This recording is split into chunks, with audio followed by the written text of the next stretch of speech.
sleep when I left. You need more and more photos of them. I know, my camera's broken. That's why I haven't been able to tweet much. Thank you. But I hit you with crush root sauce.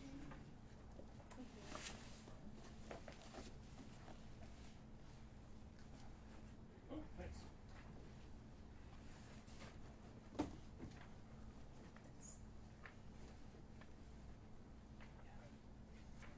Improv test.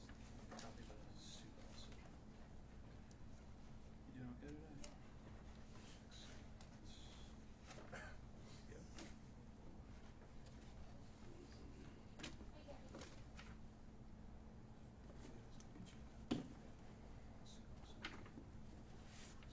Do you need one? Sam's got it. It's for y'all. I'm going to copy the actual suit.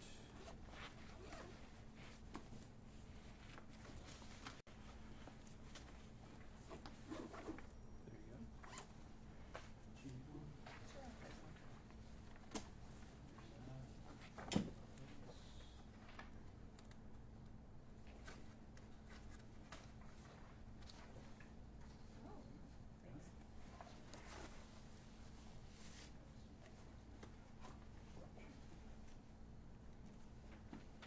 Thank you, sir.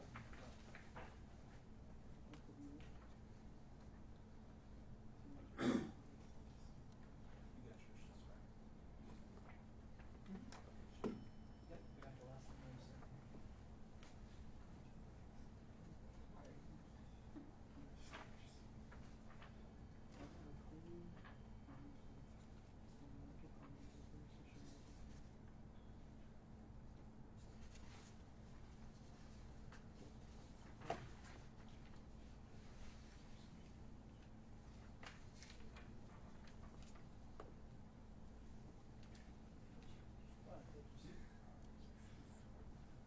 Has to be.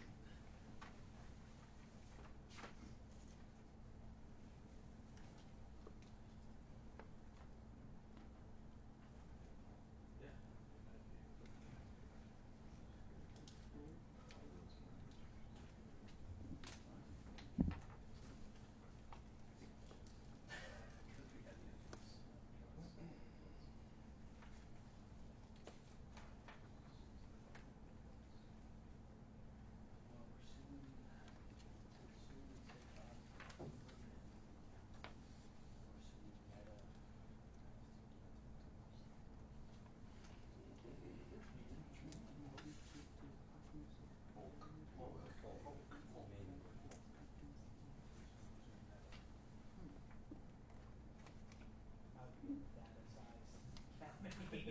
Poke to poke.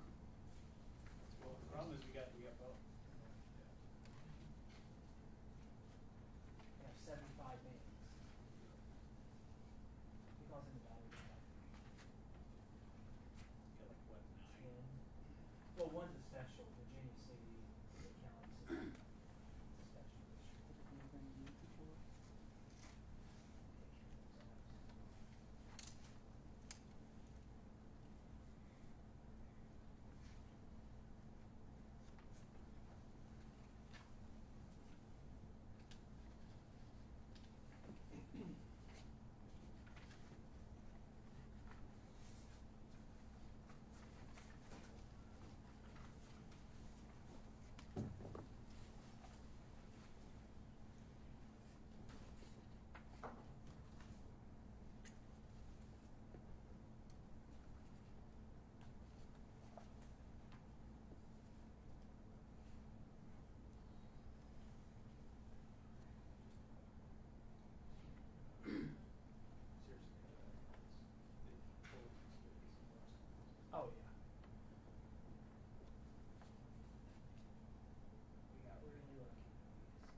slip in. I get photos to here comes in. Because a lot of it's just if there's a question about a floor, if something needs to be done, go in there. It's more of an inside technical question. So what's the 1856 class? You kind of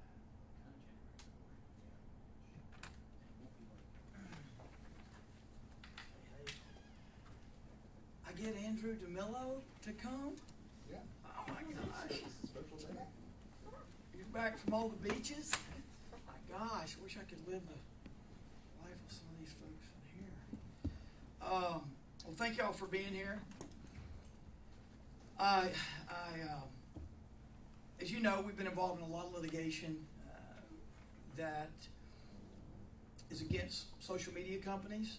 We've identified that a number of social media companies engage in conduct that targets our most vulnerable, kids. I see this in my own house as I have to make decisions about social media. As you know, I have 3 kids under 17. One of them is 6, who is very familiar with all the different shows and apps and things, and so we have to manage that. And one of the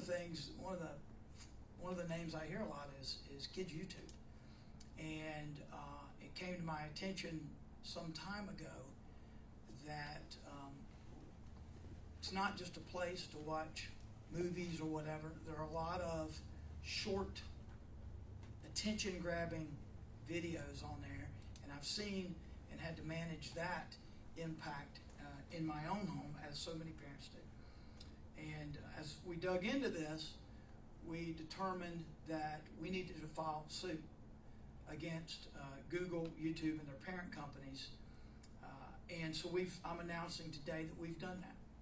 A little bit ago, we filed a lawsuit in Phillips County against Alphabet and XXVI Holdings, which are basically the parent companies of Google and YouTube.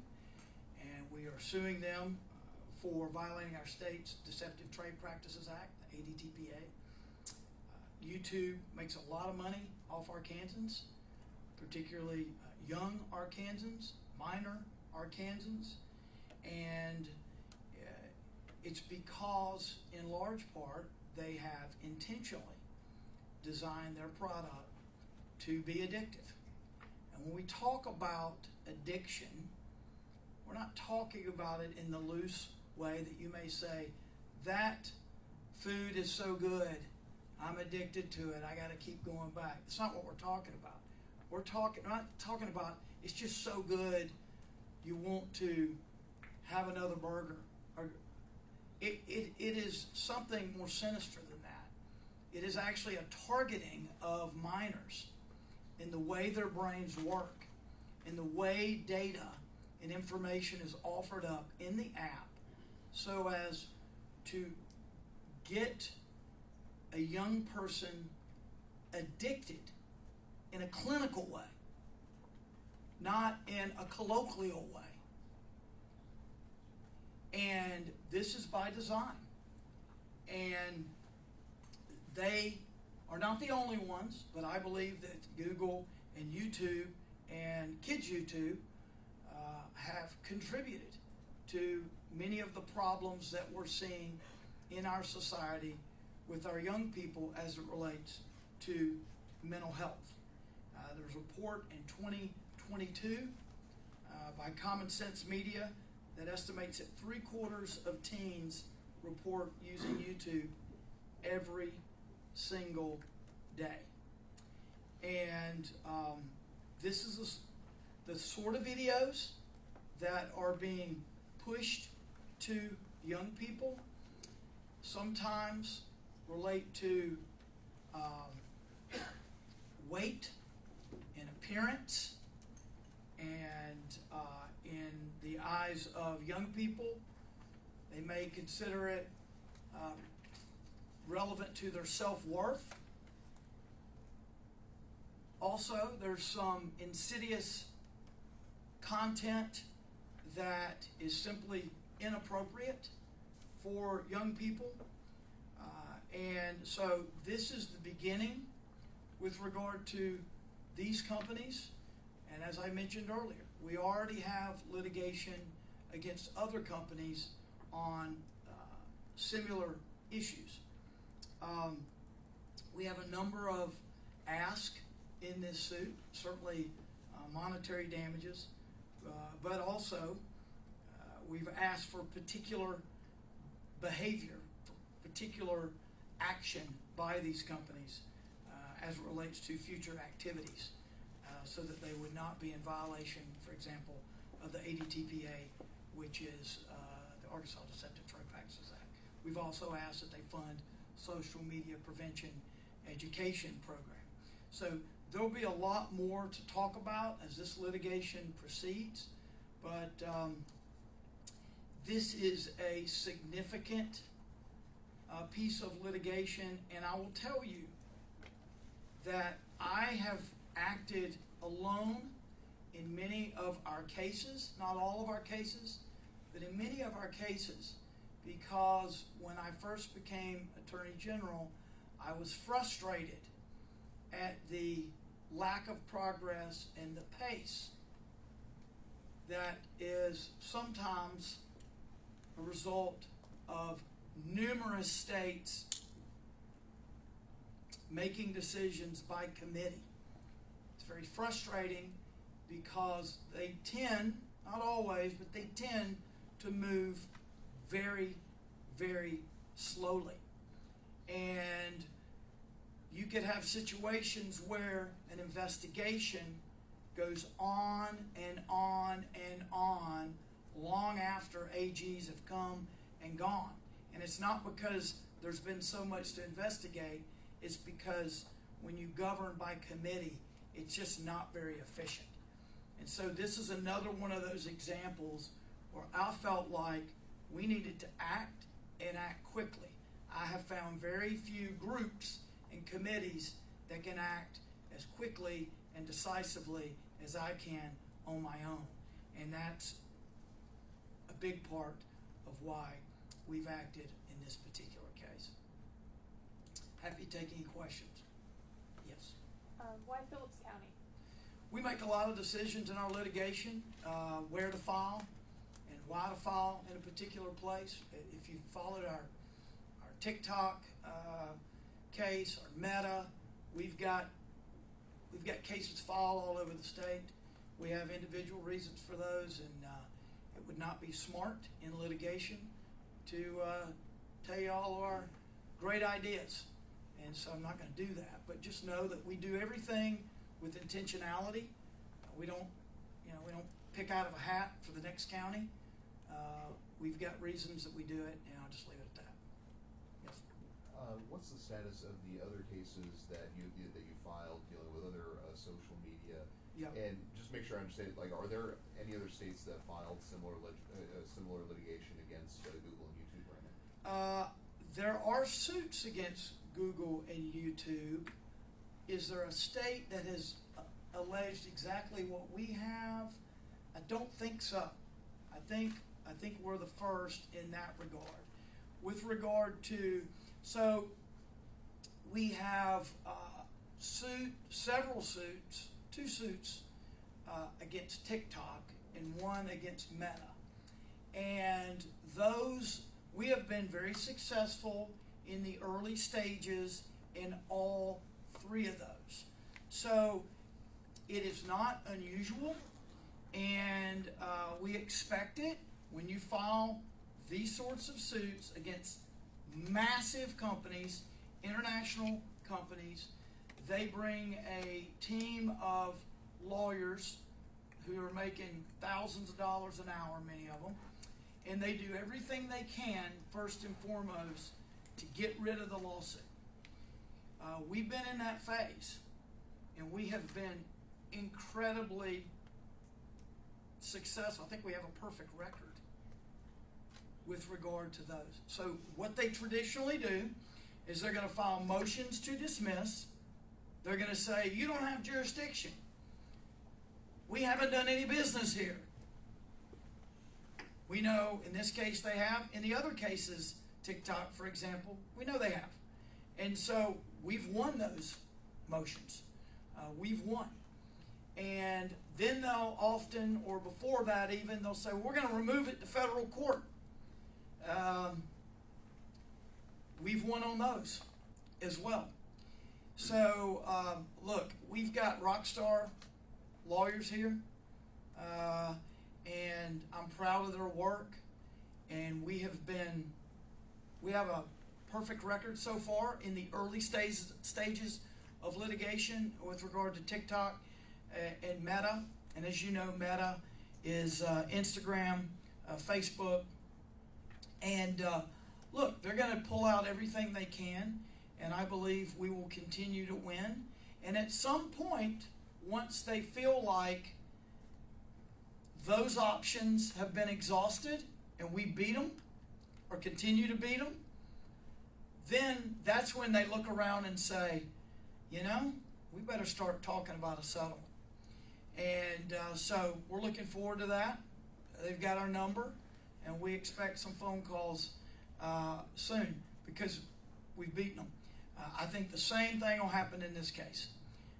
They're going to make all kinds of arguments. I feel confident based on the legal arguments that we will win. And but there are, to your broader point, Andrew, there are a lot of analogs in the way this litigation generally unfolds, and the way I think it will unfold here. Is the ultimate goal with this to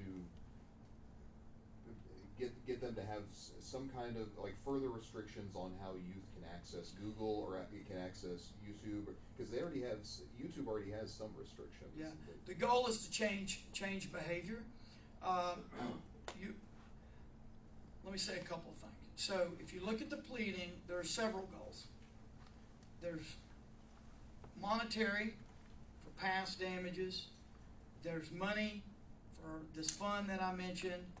There's a change of behavior, which when you get down to settlement, what you want them to do becomes part of the conversation. Let's not confuse, because I am aware of a lot of these tools, capabilities with regard to young viewers. I've found the best way to intervene is personally intervene with my kids.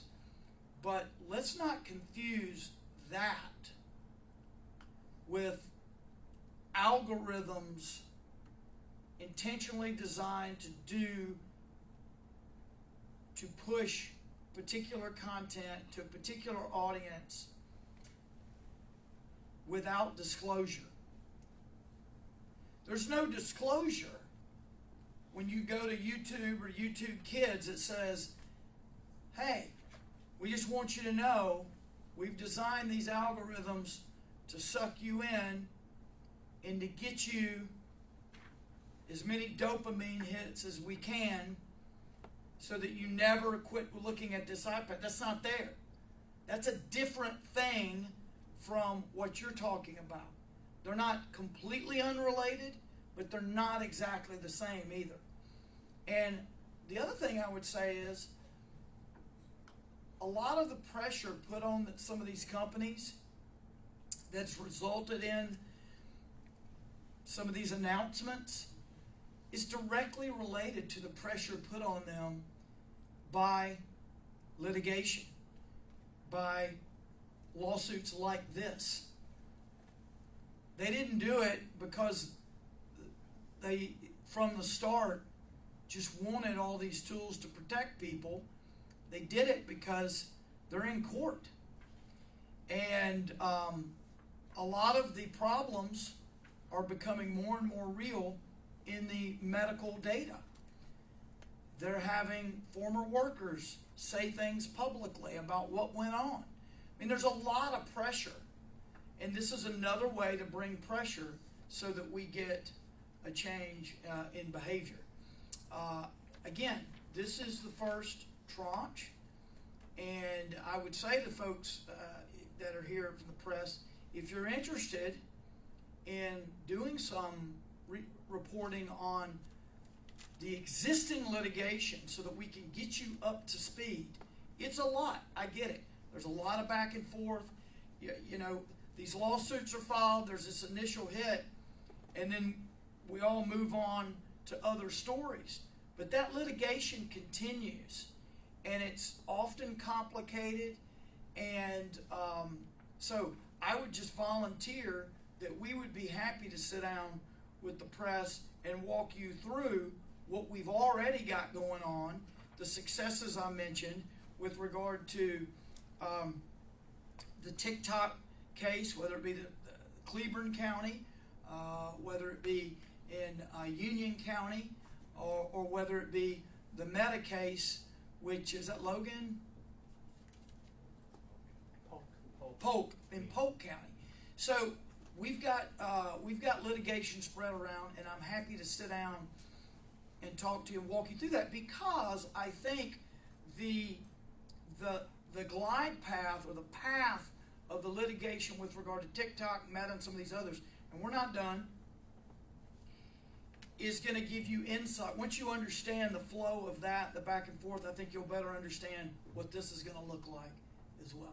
We got time for one more. Yeah. You might have answered this when Andrew asked this question, so if I missed it, I'm sorry. But where are you with the legislation you'll ask Congress to pass regarding the warning label? Is there a bill? Are they working on it? So I led a letter on that.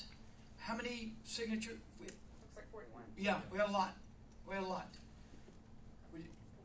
42. We got one more after that number. So we had 42 signatories on that, and you know what we're basically saying is, look, at a minimum, you got to tell people, you got to tell parents what they're dealing with, you know, and I mean that's just a fundamental point, because so many parents don't know. I don't know. They don't know until later, when news stories start coming out in the press about a new study, or a former employee says this was going on, and we learned in dribs and drabs, and not everybody gets that information. So look, I think being upfront with parents and the American people on what you're doing and why you're doing it.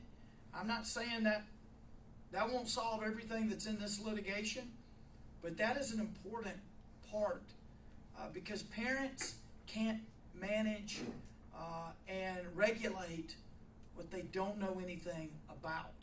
And at some level, it's deception. So, anyway, thank y'all so much. Appreciate your time, and stay tuned. We'll have a lot more on this in the coming days.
Comrade Kamala Harris doesn't have much to offer.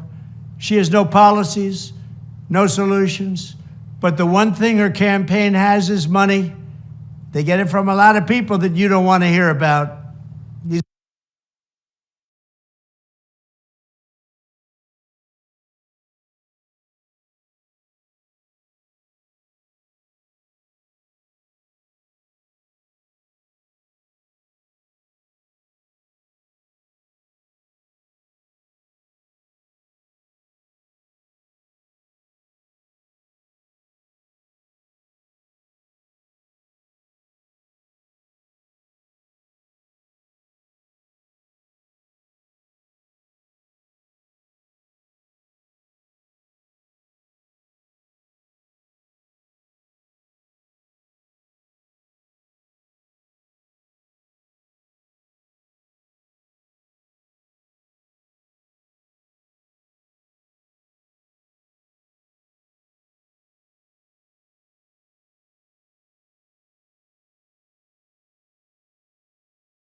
Yeah.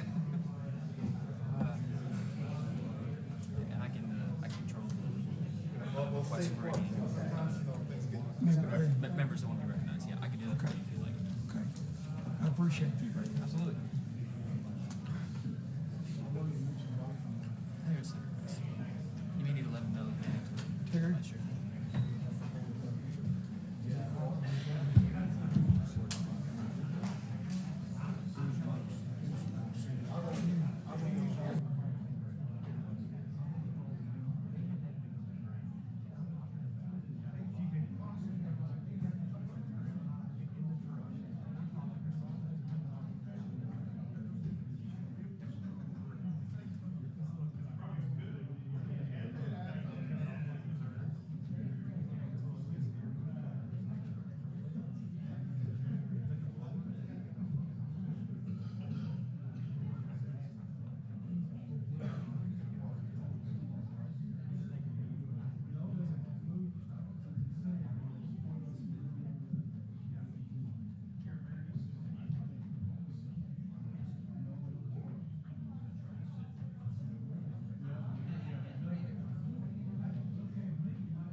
Ladies and gentlemen, we're going to be just a couple of minutes late. We're waiting on a couple more members to get here.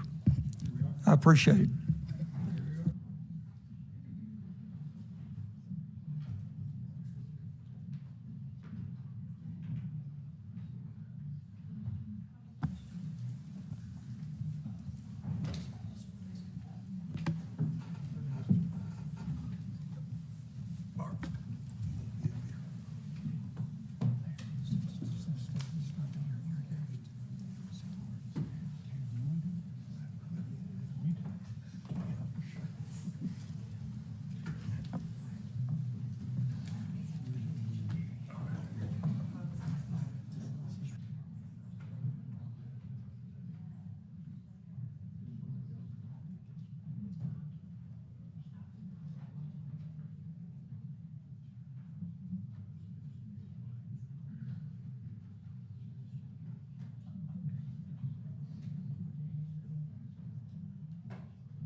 I want to thank you for being here today and thank the members of the House Judiciary and Senate Judiciary for being here for this meeting. You know, I know there's nothing that we can do today in this meeting to bring back the life of Brian Malinowski, but I hope that we can shed some light on what happened and some of the questionable things that have not been answered by the Tobacco, Alcohol, and Firearms, or the state police, or the Little Rock Police Department.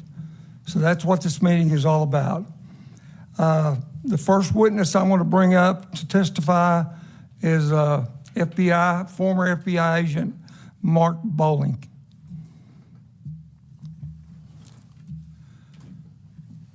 Mr. Bowling, if you would state your name and what you do for the record. My name is Mark Bowling. Yeah, go ahead and go to the table. Yeah, you can go ahead and go to the table. I apologize. And turn that mic on right in front of you. Thank you. My name is Mark Bowling. I was previously the Assistant Special Agent in charge of the Little Rock Field Office of the FBI.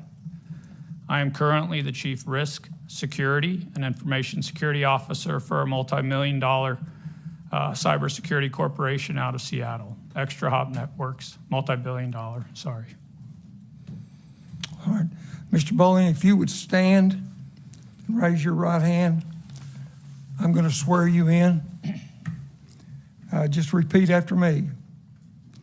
Do you solemnly swear I, Mark Bowling, do solemnly swear or affirm that the testimony that you are about to give will be the truth, the whole truth, and nothing but the truth, so help me God? I do. Thank you. Be seated. You're recognized for a statement, Mr. Bowling. Thank you very much, Senator Stubblefield. I come here voluntarily, under no subpoena, under no compulsion. I come here because I believe that the truth must be stood up for. And I believe the truth will show that Brian Malinowski died unnecessarily. And he died because the Bureau of Alcohol, Tobacco, and Firearms, specifically the Little Rock office, and the Office of the United States Attorney, Eastern District of Arkansas, and the Little Rock Police Department made errors. And that those errors led to the death of Brian Malinowski. Now, people will argue that it was what they call a good shooting. And the ATF agent which participated in it will be scoped because it will be in the conduct of his assigned duties as an ATF agent. But the simple fact is that it should never have gotten to this point. And so I'm going to, rather than talking about everything that went wrong, I'm going to simply ask anybody in the room to tell me one thing that went right with the investigation, the search warrant, the execution of the search warrant, and the investigation after that. Can I interrupt you just a second? Absolutely, sir. Mr. Bowling, was that the reason the tape was put over the security camera? To prevent anything that went wrong from being videoed? Well, you are asking me to speculate. Right. And so, okay. Understanding that this is speculation and that I am under oath, I don't understand exactly why the tape was put over it. But under the conditions of this search warrant, that was absolutely the wrong thing to do. So this is a search warrant that you're executing for what is fundamentally an administrative crime. And in fact, 4 months before the search warrant was executed, this would not have been a crime. This was an administrative activity that was criminalized by a unilateral decision made by the Bureau of Alcohol, Tobacco, and Firearms. And having criminalized Mr. Malinowski's activity, they decided to engage in perhaps one of the most aggressive executions of a search warrant that you can. Now, had I been in charge of these agents, I would have said, knock on the door, hold your creds in one hand, the copy of the search warrant in the other hand, and hold it right in front of the camera. That's what they should have done. That's not what they did. They made what was called a dynamic entry. Dynamic entries are made when you have knowledge that there is somebody inside who has used violence in the past against law enforcement officers or violence in the past against family members. There's an exception there too. But this was a dynamic entry. The dynamic entry was completely unnecessary. Putting tape over the camera was completely unnecessary. Now, I'm not going to ascribe nefarious intentions to why they did that. They made the argument that it was for tactical purposes. I don't think, under the circumstances of the search warrant, that the tactical purposes are justified. What that shows me is that they had premeditated that they were going to make what is called a dynamic entry. And a dynamic entry in this case is completely unjustified and was completely unnecessary, and it resulted, let's not forget this, okay? Let's not make the politics more important than the person. It resulted in the death of an otherwise innocent Arkansan. And that is wrong. Whether we can find it justified under the law, it is still wrong. Whether we can find it excusable for other law enforcement officers, it was still wrong. Did I answer your question, sir? Yes, yes.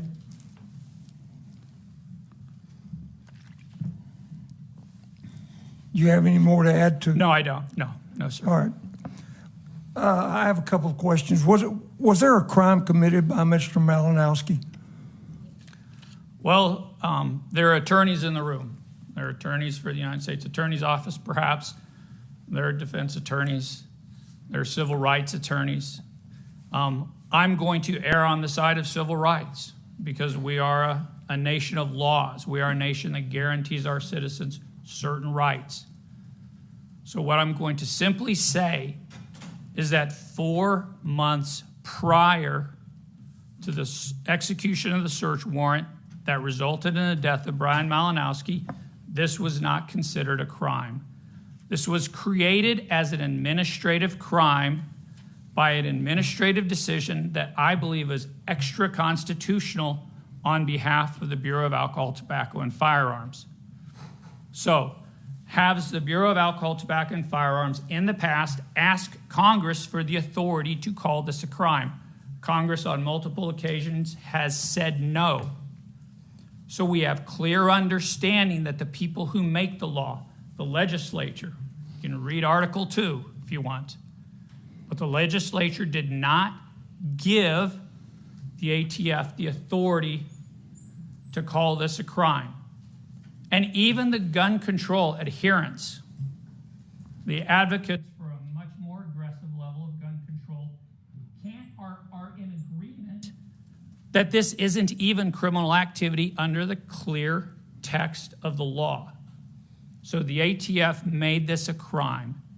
And after they made it a crime, they opened up a criminal investigation. Now, here's what they should have done. And I'm going to take some liberties here, sir. Is that okay? That's okay. What they should have done is they should have issued him an administrative citation at one of the gun shows. If he's breaking the law, treat it as the same regulatory failure that you see at gun stores when they have violations of ATF regulations. So they should have given him an administrative citation. And then they could have served him what's known as an administrative summons, where he has to come and talk about why he's doing this. And then at that administrative summons, that hearing, they could have issued him the search warrant. But nobody in this room can say that they did things right. In fact, the ATF criminalized an activity that is commonly done at every gun show in the state of Arkansas. There are gun shows in Conway. There are gun shows in Benton. At the Activity Center. You know, Shane Broadway and I have been there. Maybe not at the gun shows, but we've been at other things. And that Activity Center has gun shows. And they criminalized that because of the volume of the guns that they alleged that he was trading, he was selling. Well, then good. Issue him a citation for failure to get a federal firearms license. Don't blow this artificially, and I would say perhaps not maliciously, but certainly they have their reasons. There was an agenda behind it. Don't create unnecessarily a huge criminal matter out of it. The state of Arkansas, and I know this from my experience here in law enforcement, the state of Arkansas has a serious gun problem. It does. The city of Little Rock has a gun problem. So why in the world was the ATF expending the kind of resources on Brian Malinowski that they did? I cannot justify that under a threat risk reward analysis. Now, there are people who have said, I'm not going to argue with them. I'm not going to say this is why, but there are people, knowledgeable people, responsible people who have said that this was for political purposes. I'm going to let the press, the politicians, speculate on that. But what I can say, under no question from anybody here or in the audience, whether or not the number of guns he may have been responsible for had any impact on crime and law enforcement in Little Rock, Pulaski County, Pine Bluff, Northwest Arkansas, No. So what you're saying, Mr. Bowling, is there was dozens of ways to deliver this search warrant to Mr. Malinowski without putting his life in jeopardy. Absolutely. So when I was a field executive with the FBI, we talk about a pyramid. And up here at the very top is the most extreme type of law enforcement activity you can have. It is a dynamic entry, okay? I've done those, all right? At the bottom, it's when you just send somebody a search warrant in the mail and say, hey, we'd like to schedule when we can come by and execute the search warrant. Here's a copy of it. We'll bring the official copy when we actually execute the search warrant. It's my understanding that the ATF was prepared to execute the search warrant a week ahead of time, but they chose not to because they wanted him on site. They wanted his car on site. So why didn't they execute it a week before? They had the paperwork, they had the operational plan. Was it because they wanted a high-profile perp walk for the media? No, if they had the original search warrant, they should have executed it. I don't know why they executed it at 6 a.m. I don't know why they did a knock and announce. So if you think about that triangle again with an aggressive dynamic entry, what they did was one step below. They did a knock and announce. They did it at 6 a.m. Now, what's interesting in reading all the paperwork associated with this is that nobody had a clear idea how long they waited before they went in. The agents and the task force officers are all over the map. And if it wasn't so sad, it would have been comical. So did they wait 20 seconds, 27 seconds? I think some of the folks on the Malinowski team have said it's 27 seconds. That's not long enough for 6 in the morning. Did the search plan. They have operational plans, usually a GS-15, a field project manager, a RAC if you're DEA or ATF. It's a ASAC, Assistant Special Agent in Charge, if it's the FBI. They say 2 minutes. You will wait 2 minutes because it's 6 in the morning.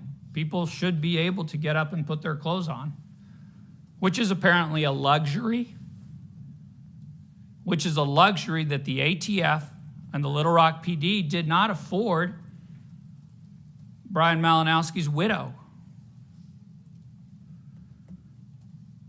And that in itself is a disgrace. Mr. Bowling, I know this is speculation again, but would you say this is political?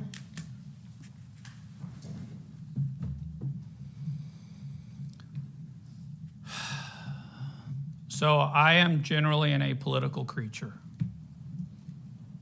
I'm moderate conservative, you know. I have friends here in Arkansas who call me a rhino. I have friends who think I'm part of the deep state, you know, because I was, an FBI program manager at headquarters, and then I was an inspector general out of headquarters, an IG. And the simple fact is that things frequently become political. I would simply say that if I were to make a decision, I would make my decision based on the timing of this. And the timing of this search warrant, when you look at press releases by the Department of Justice and by the current administration, there is an appearance that could have been a motivation. Well, with the amiss discussion about closing loopholes by this administration in previous weeks before this, it almost seemed to me, and this is speculation again, that this was to set an example. But let me ask you this. Had the ATF come to me, handed me the search warrant, and said, would you take this to Mr. Malinowski? Could I have taken it to Mr. Malinowski at the airport or anywhere else, handed him the search warrant? That way nobody's lives would be in jeopardy. So search warrants have to be served by sworn officers. If I had a sworn officer with me. If you had the sworn officer would have had to actually deliver the search warrant. So to me, I would have thought that perhaps the best solution, the one that is way down here on that pyramid, okay, that de-escalates the situation that was already unnecessarily escalated. But I would say that perhaps the best place would have been to go with one of the TSA agents at the Little Rock Airport, deliver him the search warrant, and say, hey, could you please ask? And remember, and I have some hindsight, okay? And the hindsight is that the ATF has tried to justify their dynamic entry, apparently because they were worried about the destruction of evidence. Well, if you have Mr. Malinowski at the airport, he can't destroy evidence, right? So all you do is serve him the search warrant or a copy of the search warrant, and you say, could you please ask your wife to leave the premises, and then we will leave the door unlocked so we don't have to break anything, and then we will go and execute the search warrant. I mean, how difficult would that have been? Is it common for two different law enforcement agencies to not be wearing body cams and have them turned on So when that's part of their policy? that was one of the things that I found most troubling about the op plan, the operational plan. The operational plan, because it was a knock and announce, should have had a specific amount of time they're going to wait before they go in. The op plan planned for breach equipment. The op plan planned for a shield. The op plan put tactical members of the team on the back left and back right corners of the house. But the op plan strangely did not plan for body cameras, even though it is required by policy. Am I the only one who's confused by that? No. You would think if you're doing a knock and announce search warrant at 6 a.m., you would have a specific amount of time that you wait, understanding that people may have to get dressed. And you would think that if you work for an agency that has a requirement to have body cameras on any kind of operational entry, that would be part of the operational plan. But somehow both of those elements got left off the plan. But the ATF did have breaching tools and a shield as part of the plan. All right. Any members have a question? Senator Tucker, you're recognized. Thank you, Mr. Chair. Thank you for being here and for your service. Absolutely. I just wanted to follow up and try to get a better understanding of what you were referencing about the ATF decision from 4 months ago. You know, my questions are, what was it that they administratively made illegal at that time? Okay. There is ambiguity about who is required to have what's known as an FFL, Federal Firearms License, okay? And there has been a lot of talk in network television news organizations about how that, they call it the gun show loophole, how that's such a horrible thing, okay? And so what they did is the ATF, understanding that the Congress, remember they're the people who make the laws, Article 2, the Congress refused to give the ATF that authority. And so the ATF took that authority and criminalized administratively the federal firearms license requirement for people who sell a certain number of firearms, okay? Now, so when I say that before, several months before, and I don't have an actual timeline, and Senator, I will get you that timeline if you want it. I want to make sure that everything I'm saying under oath is 100% accurate. I understand. I really care more about the substance than the timing. Okay. So excuse me, the substance is that the Bureau of Alcohol, Tobacco, and Firearms gave themselves that authority. But they changed the requirements for who needed an FFL. They changed the administrative requirements, yes. Okay. And what's the administrative process through which they did that? I don't understand that. I understand it. I don't have it before me. I don't know what the process they did was. I'm sure I can find that out and deliver that to your office, Senator. Okay. Thank you, sir. Absolutely. Senator Rice, you're recognized. Thank you for being here today, Mr. Boland. This may be speculation too, because you weren't previously in charge of the ATF or even locally, but in your past, what would be your speculation on the chain of command for this type operation? Was it at a local level or was it at a DC level? Now, you've already laid out some of the things that might have been a driver on that, but who actually might have made the call on this? So you would have a local supervisory agent, and I don't know how big the field office here is now, but I'll just go by levels. So you have a GS-14, who's usually what's known as a RAC. In the FBI, we call them squad supervisors or supervisory senior resident agent, and I've been both of those roles. And then if it's a larger organization like the ATF, I don't know how many of you know Bill Bryant. Bill Bryant was the RAC, the resident agent in charge, at a 15 level, a GS-15 level. So he wasn't senior executive service, he was a GS-15 level. So in the FBI, what would happen is the squad supervisor would develop the operational plan. And the squad supervisor would develop a piece of paper, we call it a warrant application, that would have the affidavit that was sworn to by the agent attached. And then the assistant special agent in charge, once again, GS-15 level, would approve both the operational plan and the warrant application. And then the warrant application goes to the Office of the United States Attorney.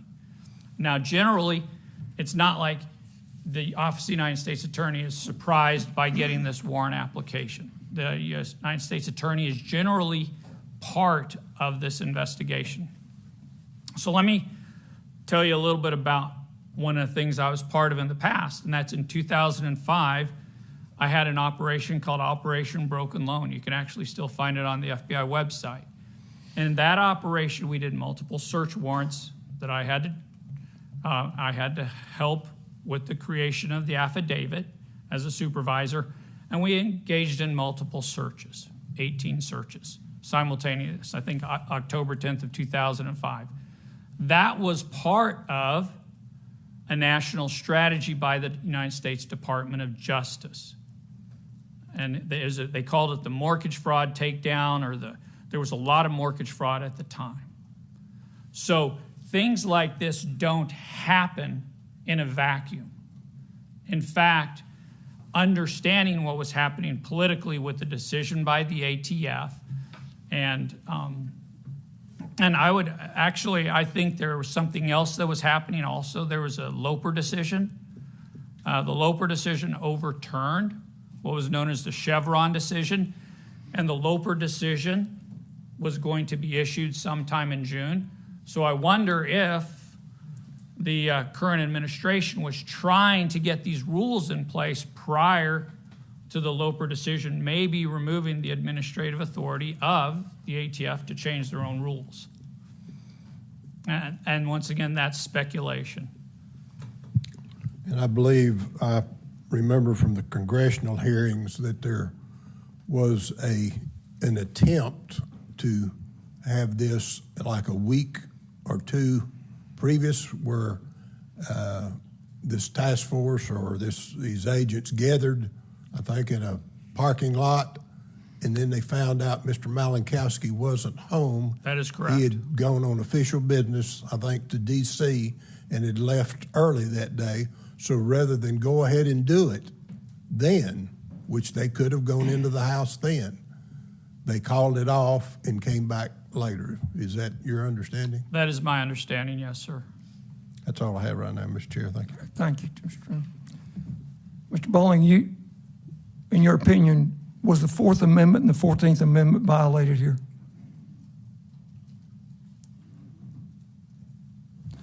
Let me read to you what the Fourth Amendment says.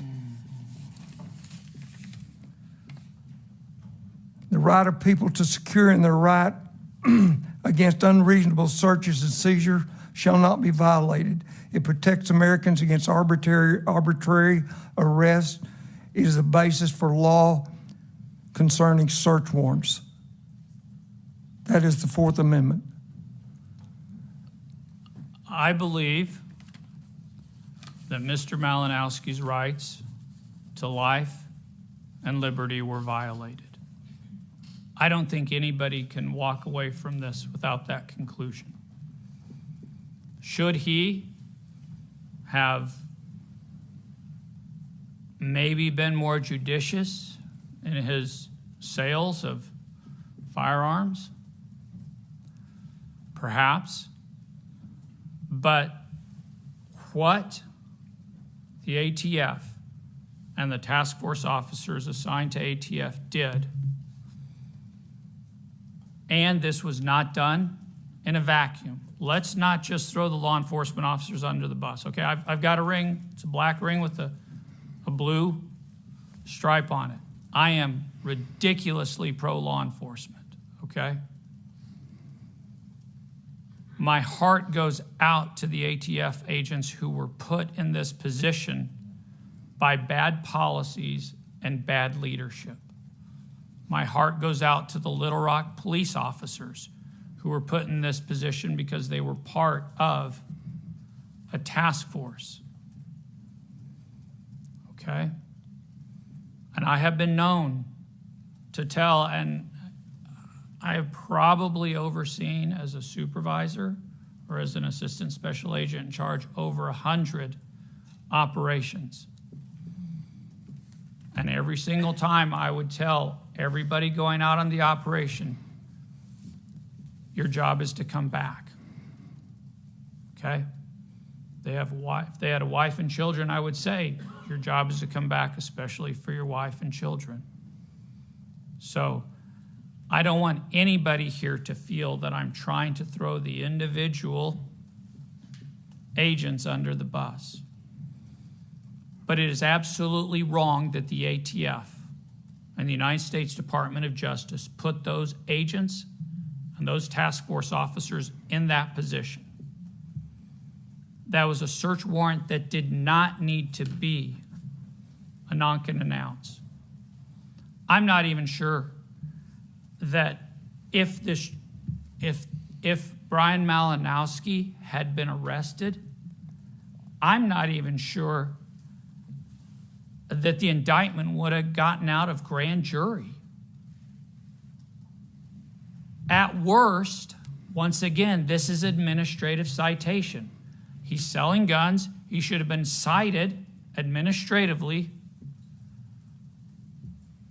for not having a federal firearms license. And yet the ATF, for some reason, and candidly, I believe the tendrils go back to Washington, D.C., but the ATF blew this up in almost a fantastical, ridiculous manner into that he was involved in gun trafficking and that he was arming drug gangs.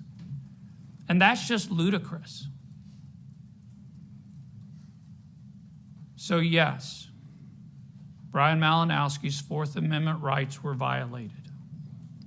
Were they violated by the individual officers? I pray not. I was not there. I did not do the investigation. I've done 2 shooting investigations. As an inspector with the FBI, I did 2 shooting investigations. And as an ASAC, I had a shooting up in Jonesboro, near Jonesboro, as a child porn issue. So I've been there. And I know that shooting investigations are hard. I tell you what, when I read the Arkansas State Police, and no disrespect to anybody in the Arkansas State Police, when I read that shooting investigation report, I was disappointed. I expected more. So I would say, quite simply, that a combination of errors, bad judgment, bad decisions, and political decisions that come from Washington, D.C. combined violated Brian Malinowski's Fourth Amendment rights to life. Sir. Senator Johnson, you're recognized. Thank you, Mr. Chairman, and thank you for allowing me to question the witnesses. I'm not a member of the Judiciary Committee. Mr. Bowling, thank you for your candor and your courage to come here and speak to us. I have some, I think, simple but maybe tough questions. I want to start with, are you an attorney? I know many FBI agents are. Were you an attorney? No, sir, I'm an engineer. Okay. Well, I know there's accountants and attorneys, a lot of them in there, but you're familiar with the Bill of Rights. I am. First 10 amendments to the Constitution. Yes, sir. Would you agree that the Bill of Rights exists to protect the people from the government, not the government from the people? I think if you read Federalist Papers, that is clearly the case. Okay. So we put these things in the Constitution, and you mentioned the Federalist Papers, which was sort of the campaign plan to get the Constitution ratified. And it was not as simple as we look back. People that pay attention to it know it was not easy to get all the 13 states to ratify the Constitution, but there were concerns of too much power in the central government, and the proposed Bill of Rights was sort of the answer and hopefully solution to that concern. Would you agree? I would agree that it was one of the concerns. I think specifically the 10th Amendment, though. So the 10th Amendment reserved powers to the state that are not explicitly given to the federal government in the United States Constitution. I think we forget the 10th Amendment. I would agree with that, sir, and it's those of us in state government bump up against that all the time. The Second Amendment, which we haven't quite mentioned here today yet, guarantees the right of the people to keep and bear arms, and after some decisions in the last 25, 30 years that may have weakened that, we've recently seen an increase, I would say, going the other direction to where court decisions have ruled that, for example, that the Second Amendment is an individual right and not anything vested in an organized militia or anything. Is that along that line? Would you agree with that statement? I would simply state that is settled law. Yes, sir. So that the Second Amendment is an individual right to the individual people. Okay. You brought up the Loper-Bright decision, and I already had made a note about that before you brought it up, but basically, if I understood that correctly, it said that while Congress can change the laws, that agencies can't. And there had been an implication under Chevron that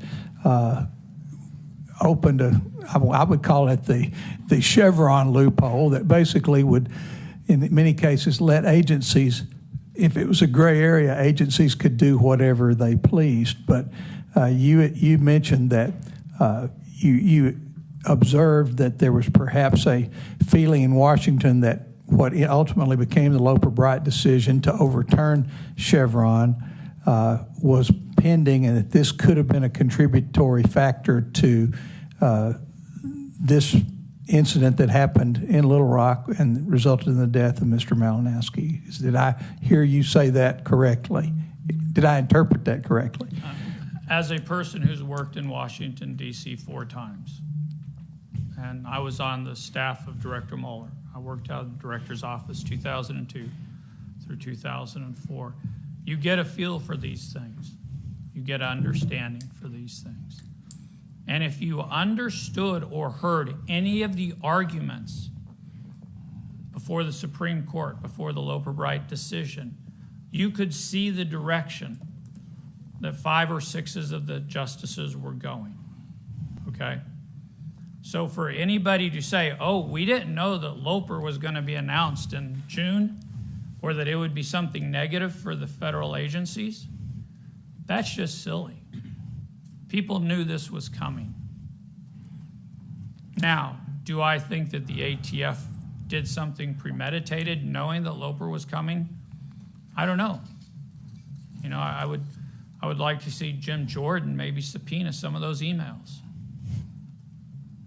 But the simple fact is that it's unquestionable that prior to the Loper decision, the ATF did something that in retrospect is clearly contravenous to the spirit of the Loper decision. Which was what? Which was they gave themselves increased administrative authority by changing the requirements for a federal firearms license. Without going to Congress? Without going to Congress, yes, Yes, sir. Okay, and I'll be quick here, Mr. Chairman. I appreciate your indulgence. The final thing I wanted to ask you about, you mentioned the 10th Amendment, and of course we in the General Assembly, we deal with this all the time. And I recognize our limited authority in trying to do anything about this, but we have passed legislation, Mr. Chairman, I think you were involved in some of it, about putting some limits on what local authorities would be forced to do if it came to abrogating citizens' rights under the Bill of Rights, as far as cooperating with federal agencies that appeared to be violating those rights. So I'm concerned, and I know Colonel Hager is going to be a witness. I'm going to be able to ask him about some of these issues. But are you concerned when state actors or local actors facilitate something that it ends up being a tragedy in this case, but maybe even if it didn't rise to that, to be somewhat abusive of citizens' rights? Is that a concern for you? So it's a concern. Let me answer that in three ways, okay? And I'm going to play games, and I'm not an attorney, so it's going to be tough dancing without being an attorney. As the supervisory resident agent up in Macomb County, Michigan, I had two task forces that reported to me. County and Macomb Enforcement Team, it was a HIDA task force, and MACE, Macomb Area Computer Enforcement. I benefited greatly, and our law enforcement mission benefited greatly from the relationship between the federal, state, and local partners. That was invaluable. It is not in the best interests of law enforcement, either on a national level or state level, to just take that away without a judicious evaluation of all of the facts, okay? So I firmly believe in task forces. When I was the assistant special agent in charge here in Little Rock, I had the joint terrorism task force that reported to me. We had a cybercrime task force. We had all of these task forces, and we benefited from the relationships with the Little Rock Police Department, with the Arkansas State Police. Once again, that reinforced in my mind the value of the very important federal, state, and local relationships. Okay. And I presume in that you're speaking of in effect going after criminals and not ordinary citizens. Absolutely. Doing Absolutely. It right. Okay. Now, where it becomes apparent that this relationship is now being abused by the federal partners, then there needs to be, once again, that judicious evaluation of all of the facts. I hope that's what we're doing here. And I would say this is part of that process. Okay. Okay. Mr. Bowling, thank you for your testimony. Thank you, Mr. Chairman. Yes, sir. Thank you, Senator Johnson. Mr. Bowles, I just have one question, and we'll go to Representative Matt Duffield, Representative Duffield. Did the Arkansas law enforcement have to participate in the raid when there was a lot of questionable allegations and vague and insufficient evidence? Did they have to participate with the feds in this raid? So this is where you have to make tough decisions as a law enforcement officer. And if you don't want to make tough decisions, don't go into law enforcement. Okay? Just don't. And this is where two things should have happened. One is the local and state agencies should assign people who are mature and knowledgeable to these task forces. And they should know from their bosses, from the precinct, it was, Cleve Barfield was the CID head when I was the ASAC here in Little Rock. And I hope Cleve told every one of his detectives, ASP detectives, that if something happens that you're uncomfortable with, you need to let me know so that I can call Mark and say, hey, let's not do it this way. So if there was silence, remember the maxim of the law is silence gives consent. If there was silence on behalf of the Little Rock PD or North Little Rock Police Department detectives who were assigned to this task force, then maybe they didn't exercise the discretion that they should have, and maybe their bosses didn't give them the ability to exercise that discretion. But somewhere along the line, if you are a federal law enforcement officer, can I have another water, please, bud? If you are a federal law enforcement officer, then guess what?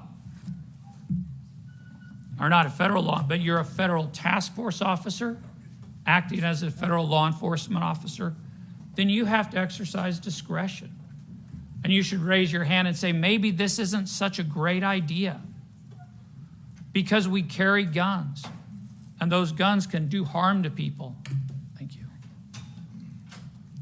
And when those guns can do harm to people, we need to be assiduous about the protection of their Fourth Amendment right to life. That answer your question? All right. Representative Duffield, you're recognized.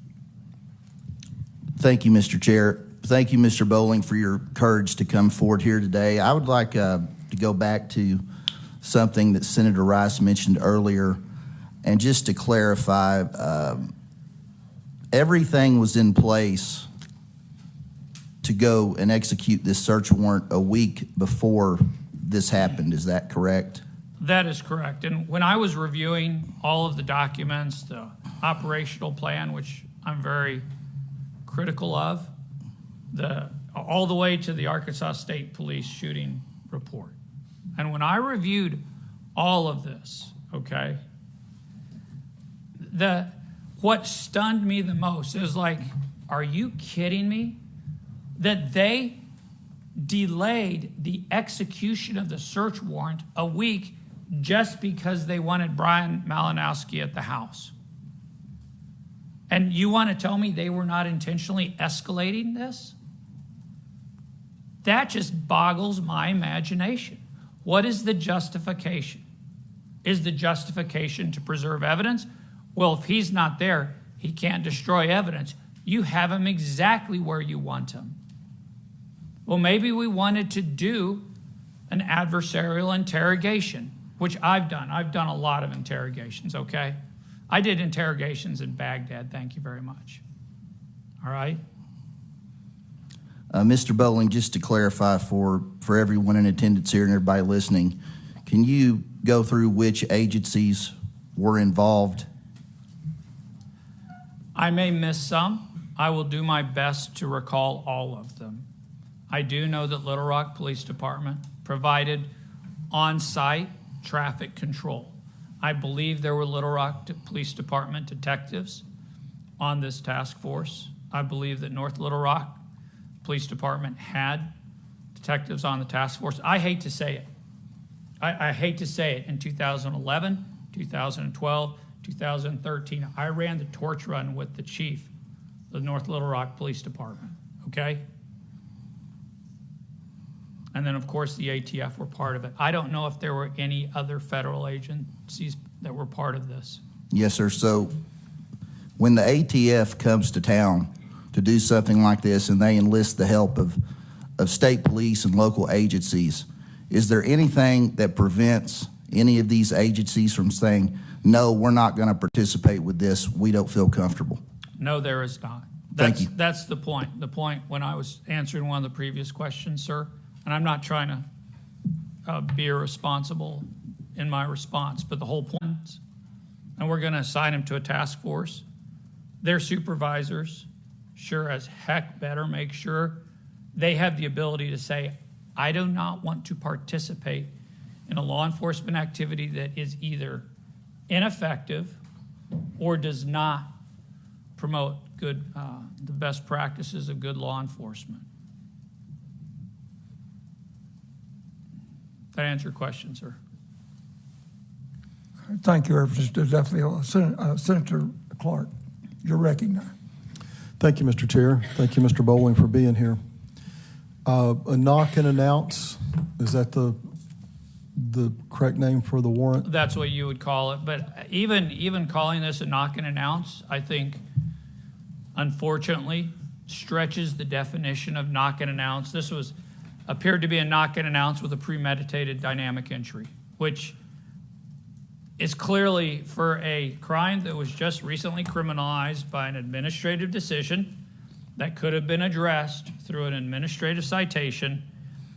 That is an excessive means of executing a search warrant.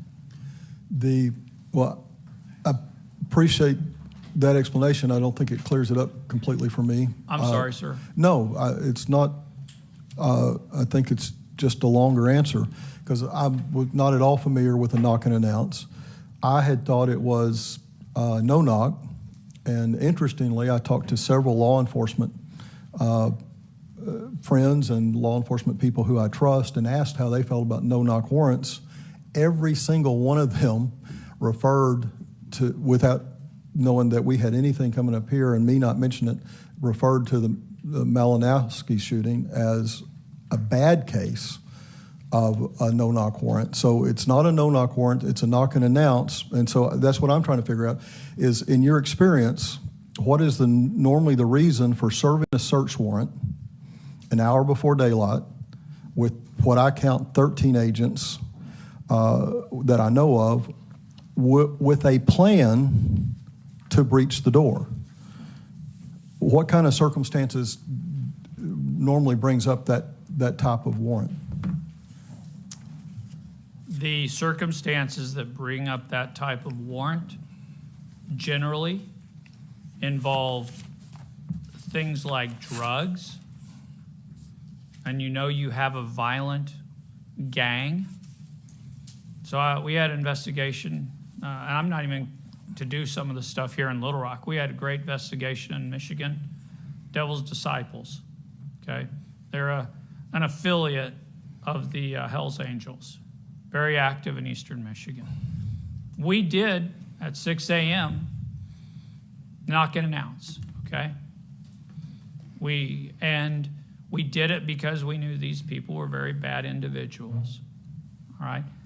That is when it is justified. So we can either try the process of elimination, or we can say this is when it's justified, and if it's not that, then all the rest is unjustified. Right. That is when it is justified. I do not believe that administrative criminalization of the federal firearms license statute justifies this type of entry. I don't think so either. And the consequences certainly seem like at some point this is going to happen. If you wake me up an hour before daylight and breach my door, I think I'm going to come out shooting. I think lots of Arkansans are. But at the very foundation of this, I'm bothered because it appears to me, in what I've read of the investigation, that they wanted him to be guilty. I mean, investigation, you're going in, coming to conclusions. Sometimes you watch them on law enforcement TV shows, and we're just trying to eliminate you. And so some things, as you investigate, should eliminate. Some things should lead you to other conclusions. But I'm looking just here at an excerpt from one of the officers. We learned that Malinowski was some sort of high-stakes poker player. Okay? There was a lot of weird financial stuff. We didn't know if he had a drug habit. Now, how long had they been investigating him? I do not know when they opened the investigation. But they've been tracking his car for how Yes, long? they were using intrusive. They were using intrusive They were- electronic surveillance techniques against somebody who They were tracking his car. failed to get a firearms license. They were Yes. tracking his car, they were tailing him, and they say, day of the shooting or day after, we didn't know if he had a drug habit. I guess they don't know if I have a drug habit either. We still don't know if it's money laundering. I guess they don't know if I'm money laundering either. But so I'm trying to even find the justification for a warrant at all. Once again, when I just started describing this and I said that this was not just a failed search warrant execution, this was a failed investigation. This was failed predication for an investigation because it could have been fundamentally political. So this whole series of activities is dubious. And because of a dubious series of activities, a man who is arguably, and I would say the vast preponderance of the evidence, he's arguably innocent of any crime other than being woken up and defending his property, is now dead. And he's dead because there was a case that was opened that never should have been opened. And using that opened case, a search warrant was predicated to the Office of the United States Attorney. And the Office of the United States Attorney failed to exercise prosecutorial discretion. And then there were, I believe, misrepresentations made to the judge. I'm not going to call out any federal magistrates. I respect them. I respect their office. But perhaps this is a warrant that never should have been signed. And if you look at all of the volume of information in many of the documents, one thing that is missing is what we call the element of the crime. You have to meet the elements of the crime. And almost universally through this, other than him not having a federal firearms license, everything else is aspersions. Well, we didn't know he didn't have it. Well, you don't know that. I mean, I was, federal agent for 21 years, and nobody here knows that I didn't have a drug problem, right? I'm a good Southern Baptist. I don't gamble. But nobody here knows that I don't gamble. So for the fact that that was part of the investigative logic shows the poverty, the absolute intellectual poverty of this investigation. Thank you. You brought that up very well. Thank you, Mr. Chair.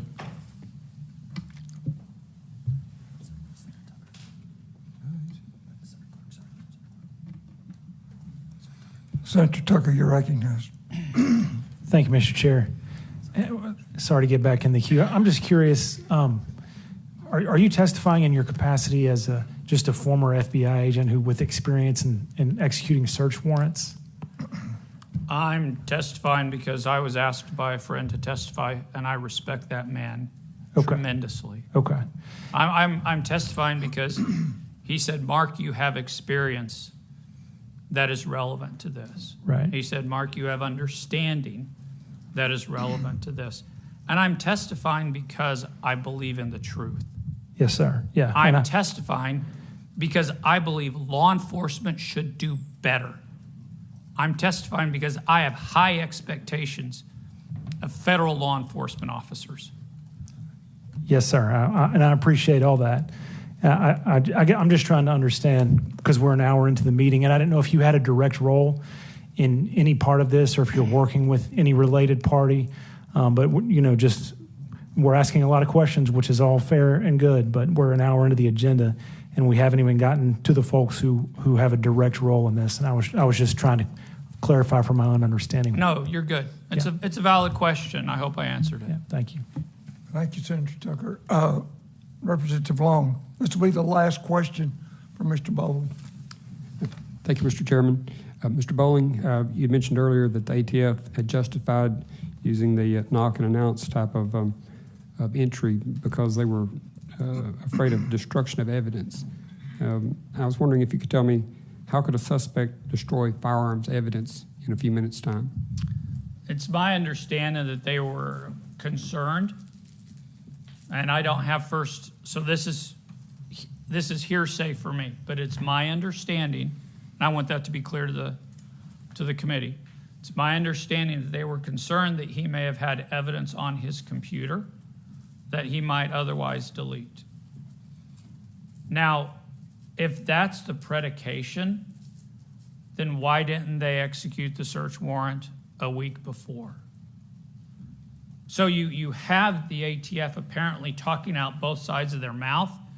Well, we had to do a dynamic entry to preserve evidence, but we didn't do the arrest or the search warrant when he was away from home when we originally planned to do it.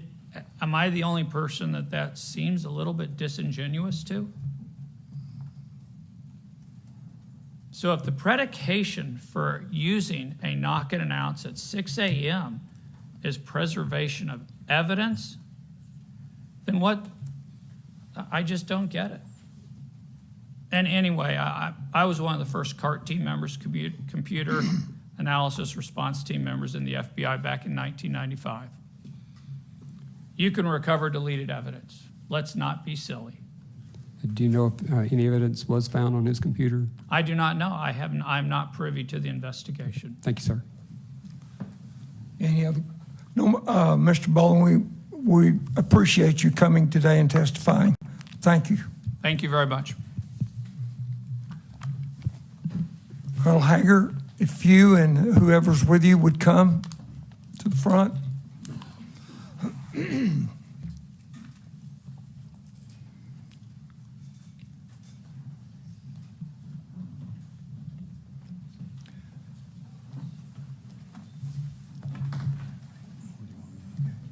you would go ahead and state your name, what you do, what your role is for the record. Yes, sir. My name is Mike Hager. Turn your mics on and pull them up too close. My name is Mike Hager. I'm the Secretary of the Department of Public Safety and Director of State Police. Hugh Finkelstein, Chief of Staff of the Department of Public Safety. I'm Stacy Rhodes. I'm a major, and I oversee the Criminal Investigation Division. All right, thank you. Now, if you would stand up and hold your right hand up and repeat after me. I state your name. Mike Hager. Do solemnly swear or affirm Do solemnly swear or affirm that the testimony I'm about to give that the testimony I'm about to give will be the truth, the whole truth, and nothing but the truth. nothing but the So truth. help you God. So help me God. All right, thank you. You may be seated. All right, Colonel Hager, what role did the state police play in this raid? I was notified on the morning of March 19th by Chief Helton of Little Rock PD. That's the first you heard of it? Yes, sir, that's correct. He contacted me that morning and said that there had been an officer-involved shooting involving ATF at a residence in Little Rock. And he further stated that the person involved, the subject of the investigation, was not a city employee, but he had connections to the city of Little Rock, worked closely with the city of Little Rock, and he asked if we would conduct the investigation just for the fear of it looking like there was any conflict of interest on the behalf of the city of Little Rock. So we agreed to that, and I contacted Lieutenant Colonel Jason Aaron and Major Stacy Rhodes, and we sent our investigators to the scene. All right, was that entire investigation file turned over to the prosecutor's office? Yes, sir, it was. Have you reviewed the file since testifying? I have reviewed the case summary, and I've been briefed by Major Rhodes. All right, in the state police file, Sergeant Ryan Jacks writes, "The case is complete and ready to be submitted to the Pulaski County Prosecutor's Office for review. Did you instruct Sergeant Ryan Jack's assessment? I'm sorry, can you say that again? Did I what? Did you instruct him to say that? No, sir, I did not. Okay. Do you believe the file submitted to the Pulaski County Prosecutor's Office was thorough and complete investigation of the matter? Yes, sir, according to the brief I've been given, I do. In the course of regular responsibilities of the state police, is it normal for your law enforcement officers to conduct felony investigations? Yes, sir, it is. All right. You have detectives to conduct those investigations, don't you? Yes, sir. Do your detectives have offices from which they conduct these investigations? Yes, sir, they do. Is it common for your detectives to interview witnesses and suspects? Yes, sir. Is it common to interview those witnesses and suspects in the detective's office? Yes, sir. So you have rooms that are designated for those interviews? We do. Are those rooms typically equipped with a video and audio recording device to record the interviews of the felony investigation? I believe that's correct. I would defer to Major Rhodes on specifics on that, but yes, sir, I believe that's correct. Is there any reason to treat an investigation of a law enforcement officer any different than from a standard felony investigation? Yes, sir, I would defer to Major Rhodes to answer that. So repeat the question, please. Is there any reason to treat an investigation of a law enforcement officer any different from a standard felony investigation? Not from a standard felony investigation. There's no reason to treat an officer different. An officer-involved shooting is not a standard investigation. All right. Where are the video recordings of the interviews of the suspects and witnesses in the shooting death of Brian Malinowski? I'll answer that. There are no videos of suspects. There were no identified suspects. For the purposes of our officer-involved shooting, we don't label either Mr. Malinowski or the officers as suspects. They're listed as a subject or they're listed as law enforcement officers. We don't make that determination of who's victims and who's suspects in an officer-involved shooting, and that's how they differ from a normal investigation. A normal felony investigation, you would have a victim, say of a theft or a sexual assault, and then you would have a suspect. These are not handled that way. Do you know why the cars that pulled up were told to hit their sirens for 1.5 seconds, which nobody heard? Even the neighbors testified they didn't hear it. And yet when they hit those, the dash cam recorder and the audio automatically come on. They had left the window down, and yet the cars were pointed away from the house. The dash cams were pointed away from the actual scene. Why was that? I can't formulate an opinion as to what they did or didn't do. I can just tell you what they did do. All right. When your detectives conduct a homicide investigation, does your office train them to interrupt suspects to provide justifications for their actions? Interrupt suspects? Yes. That can happen on occasion, yes, sir. All right. When it comes to important pieces of information related to a homicide during the interview, are your detectives supposed to ask the questions or provide the answers? Typically, we're to ask the questions. You're aware there is a video of the ATF entry team approaching the home that was captured on the home Ring doorbell I am camera. aware.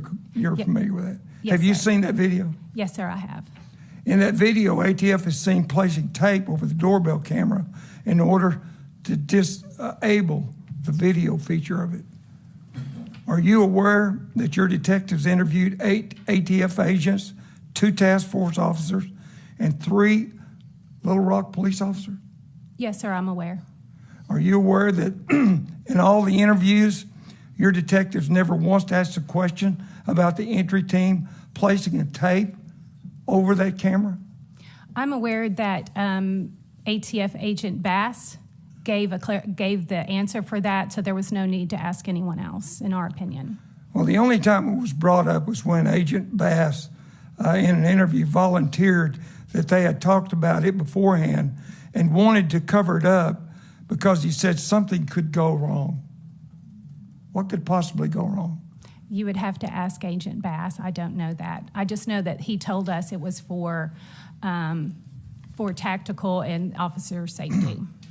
Well, your detective did not follow up Mr. Bass's statement with a single question. Instead, Arkansas State Police Agent Travis May responded, "Yeah, just to conceal y'all approach and tactical movement to the residence." ATF agent responded, "Yeah, in case anything." So if you listen to the actual audio recording of that, that was a question posed by Travis May. That wasn't a statement because Agent Bass responds with yeah, as meaning an affirmative. Well, then so why is Agent May testifying in the interview of an ATF? He wasn't testifying. He was asking a clarifying question. Why was he interrupting the witness who was speaking on critical aspects of the investigation? So if you listen to the audio in its entirety, he was doing what is considered a cognitive interview. So the first 20 minutes of that interview, it is an uninterrupted, and only at the end when Travis May is asking clarifying questions, he's asking so that he has an understanding in his mind of what transpired. Do you know that the Arkansas State Police Agent May's summary of his interview with ATF? Agent May recounts the statement about placing the tape over the Ring doorbell camera, but leaves out why Adam Bass said they covered it up in case something goes wrong. You remember that? Yes, sir. Okay. Considering that something went catastrophically wrong, that the ATF agent was shot in the foot and Brian Malinowski lost his life, why was this information left out of the interview summary? The interview summary is not a verbatim account, and we begin every report with an interview that's the case. Not everything is a verbatim of the entire interview. We also know that everything in there is going to be reviewed by the prosecutor's office. How many residents of that area did you interview? So we did not conduct interviews, but we did canvass, and there was nobody that had any information to provide. What do you mean canvass? So that's when we go door to door to ask them if they saw or heard anything. And those in the remote area are right there on that. It was a cul-de-sac. And there was no one in that area that could provide any information. Therefore, no interviews were conducted. What about the wife? We did conduct an interview of the wife, yes, sir. Do you know if neighbors were home on a Tuesday morning at 6:02 a.m.? I believe that there were a few home, but none that admitted to seeing or hearing the incident. Was there any video of a neighbor's video camera? Not on the incident? Not on the cul-de-sac, no, sir. So none of your investigators ever talked to the neighbor to authenticate the video? What video are you referring to? The one on the neighbor's house. Oh, the one that was, okay, so that, I'm sorry, I got confused. So that video that was obtained from the Ring doorbell was not on that cul-de-sac, it was on the adjacent street. So we didn't see a reason to authenticate because it really added no, I guess, validity to the investigation. So you never talked to anyone independent who possibly could have corroborated or disputed the statements made by law enforcement officers? We didn't find anyone else who had witnessed it. Why didn't Arkansas State Police analyze the legality of ATF's forced entry into a home a mere seconds after knocking? Senator, unfortunately, I'm envious that Mr. Bowling has the opportunity to express opinion and kind of opine on his perception of this entire incident. Unfortunately, with us, it's very focused. With our agency's involvement, the investigation was very focused, and that was simply to conduct a criminal investigation into the shooting, not the investigation that led up to the search warrant or any of that. It was simply the shooting itself. So our agents, all the information was provided to the prosecuting attorney's office regarding the search warrant that was reviewed by a federal prosecutor, signed by a federal judge, and executed. So when the team members made entry, they received fire, they returned fire. All that information was documented and it was provided to the prosecutor's office. There's no place in our investigation to offer our opinion of any of the tactics that are involved.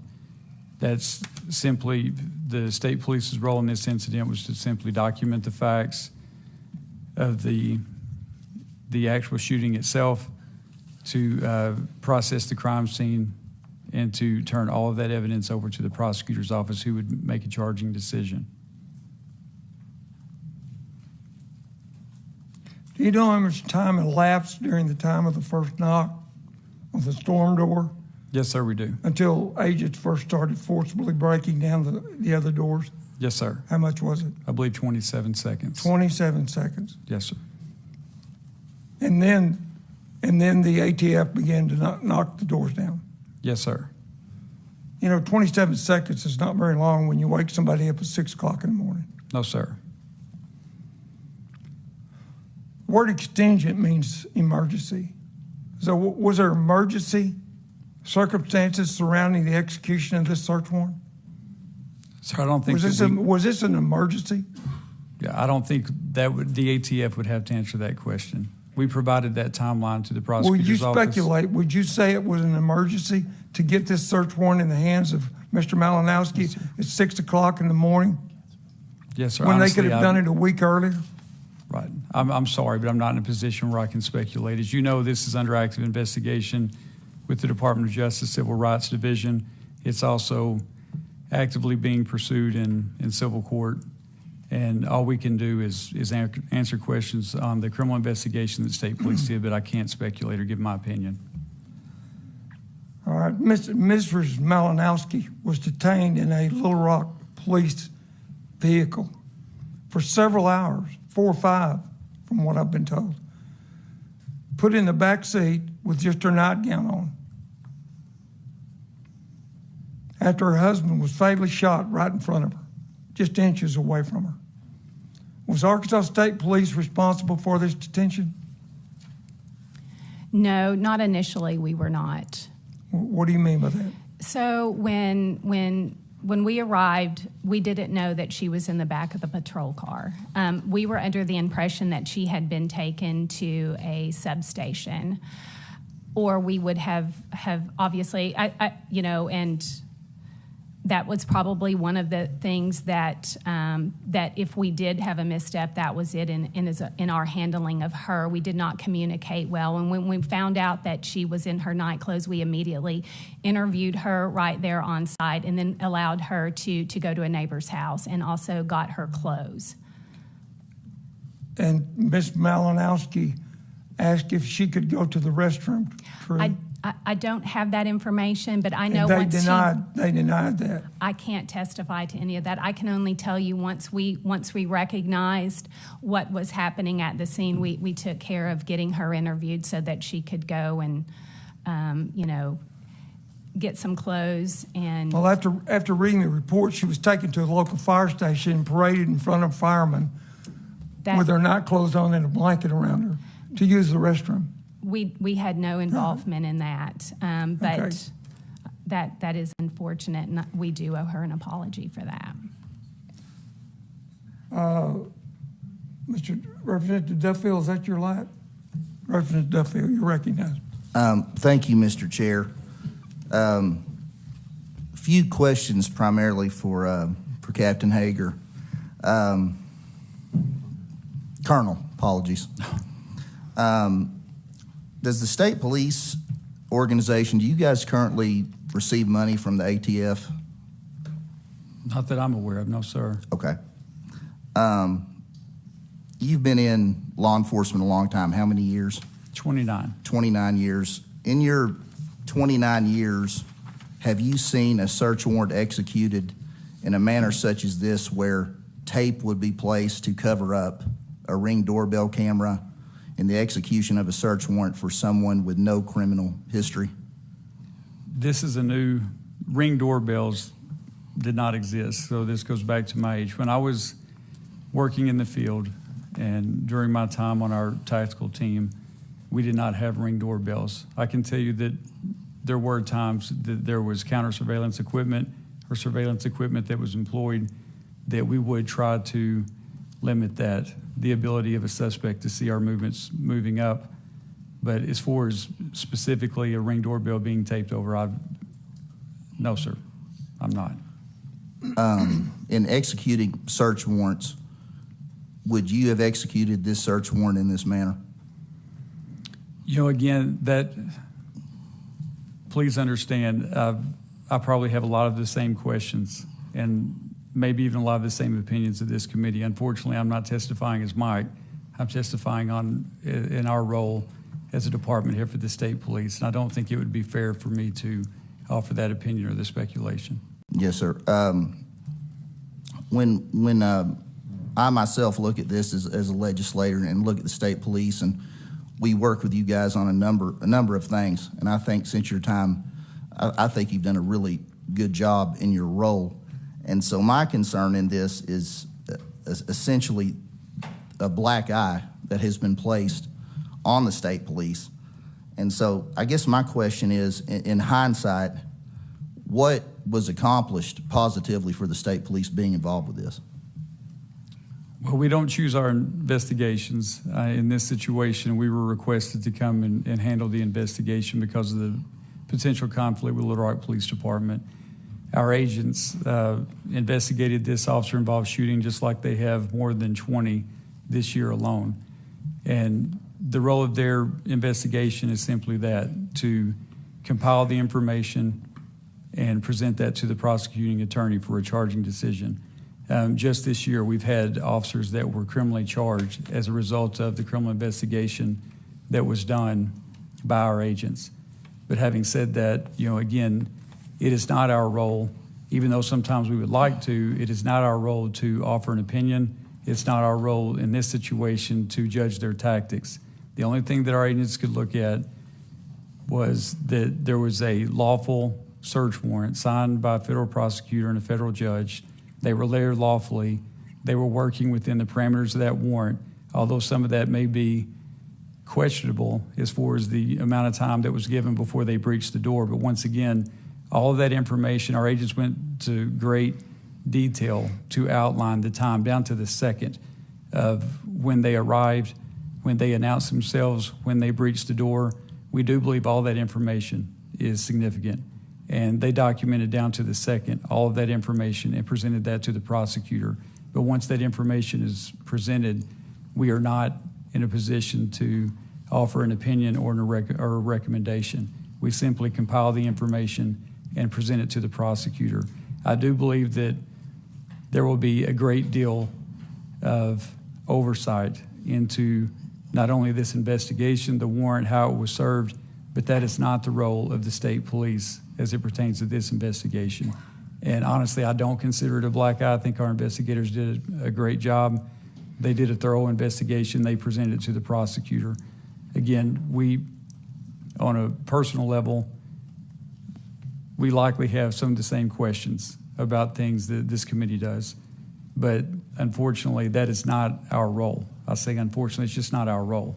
It's not our role to speculate about why they did what they did, and it's not our role to make a recommendation to the prosecutor. We just compile the information and present it. Mr. Chair, one more question. All right, you're right. We can't change what's happened, and Mr. Malinowski is no longer with us due to what happened. In the future, if the ATF comes to the state of Arkansas again, and they attempt to, in my view, impose their will on the citizens of this state, will the state police at least consider saying no and standing up against the ATF? So we frequently are requested by our federal, city, county, all of our law enforcement partners to assist in certain capacities. We actively tell our agents, our troopers that are assigned specifically to task force. We do not have anyone assigned to ATF, but we do exactly what Mr. Bowling referred to in that we tell them if you're ever put in a position where you find that either the tactical decisions being made are unethical, they're immoral, they're illegal, or they're unsafe, they absolutely have the authority to stand down. And we encourage that daily. As far as this investigation is concerned, we were simply asked to perform the investigation into the shooting. I don't know that we could have done anything differently on this one. Thank you for the question, sir. Senator McKee? Senator Hester? All right. Thank you, Mr. Chairman, and thank you for all the work that you do on a daily basis. Thank you, sir. We take for granted to a great extent the work that you do every day, and I just want you to know how much we appreciate you. Thank you, sir. Just for some clarification, when you speak about the investigation that you were asked to complete, and you say it was to investigate the shooting, I guess I'm curious, did that investigation look at the ATF agents who were involved in the raid, or did it just look at the circumstances? I'm trying to understand what we mean by investigation. What was the scope of that investigation? Right. So in this investigation specifically, and I don't want to speak for Major Rose or her investigators, she's forgotten more about investigations than I will ever know. But in this specifically, they are looking at, were they there lawfully? Doesn't matter our opinion of the investigation, but were they there lawfully? And they were working within the parameters of a warrant that had been signed by a federal judge. They were there lawfully, and they were working within those parameters. Again, some of the questions that you guys have about the time frame on between the knock and the breach, or the announcement and the breach, we wanted to make sure that that information was available. Yeah. That's why Major Rose investigators went to great detail, down to the second, to include that information and make sure it was presented not only to a prosecutor, but for future reference, as the investigation unfolds now with the Department of Justice, we know that that's going to be a very critical component, and that's the reason that that information was included. I appreciate that, and I appreciate your answer.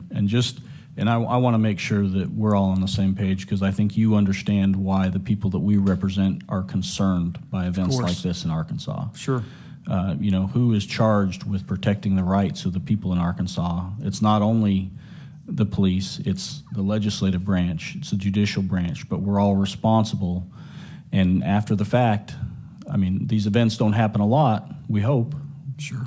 But we don't want to ever see them happen, right? It's unacceptable to whoever it happens to. And I think that you understand that, and I appreciate that.